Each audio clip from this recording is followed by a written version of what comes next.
Now we shift our focus to Nigeria. It is Africa's most populous country, home to over 200 million people, and a lot of those people are angry.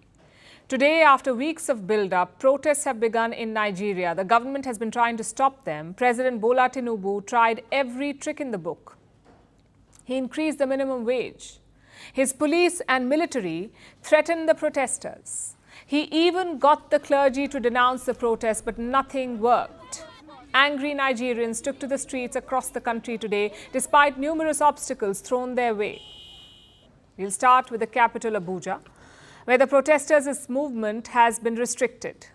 A court had intervened on the behalf of the government. It confined the protesters to one particular location, to a stadium on the outskirts of the capital. Now, most of the protesters complied, but some were defiant. So they were seen marching towards the heart of the capital, but they were confronted by the police, who fired tear gas shells to disperse the crowd.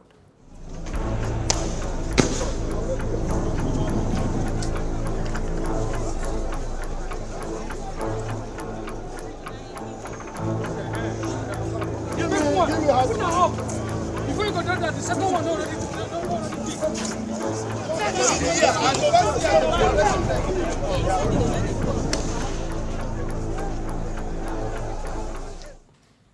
Then there was Lagos, Nigeria's largest city. Again, thousands turned up to protest here. They marched through the streets with banners and posters, wanting to end bad governance and also wanting an end to hunger. We are tired of being hungry. We cannot even feed our children. One tuber of yam is 5,000. We cannot buy tomato and pepper. Pepper is 1,000. The poor cannot survive. Please, we need you to change the government. And we are not going to stop until every Nigerian can live comfortably in Nigeria. We are not going to stop until we in Nigeria, we Nigerians living in Nigeria, enjoy similar life or a better life than even countries across the world who don't have half of the resources that we have. Some of the biggest demonstrations took place in Kano, Nigeria's second largest city, located in the north of the country. Thousands had gathered in Kano to make their voices heard. The Nigerian police fired tear gas and live bullets to scare them away. They also doused the protesters with hot water, but the demonstrators were undeterred. However, things did get ugly in Kano. Some protesters set tires ablaze near the state governor's house. The police shot at them. At least 4 people were wounded. So that's the situation in some of the bigger cities in Nigeria. But the protests are taking place nationwide in some form or the other.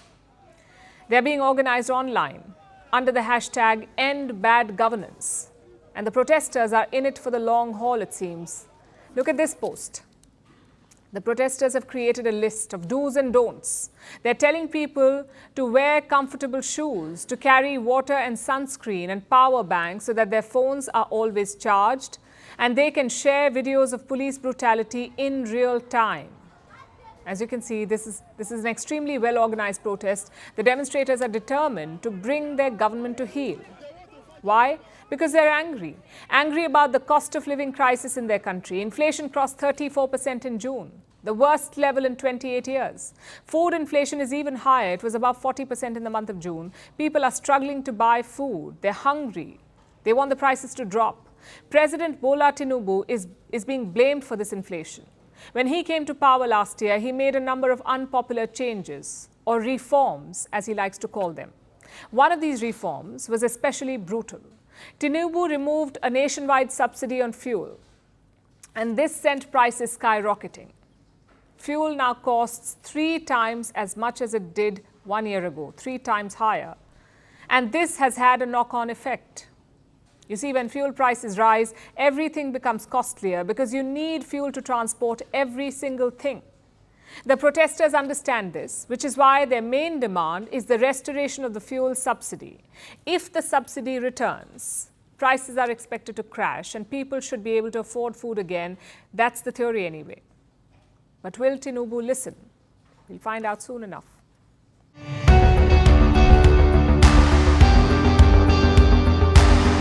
Across continents, one powerful news source.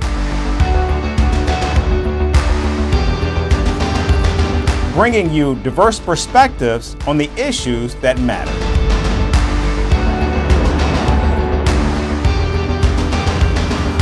We go beyond the boundaries to give you that little extra about every sporting moment.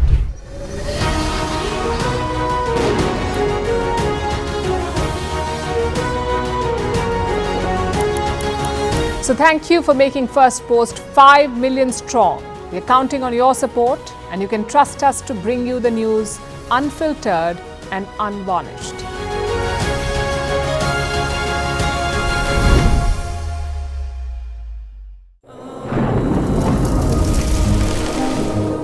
Climate change is on our doorstep. It's time for a revolution to take root. And it starts with 1.4 billion Indians. It starts with one tree for humanity, one tree for Mother Earth, one tree for our future. Project One Tree, a News 18 network initiative.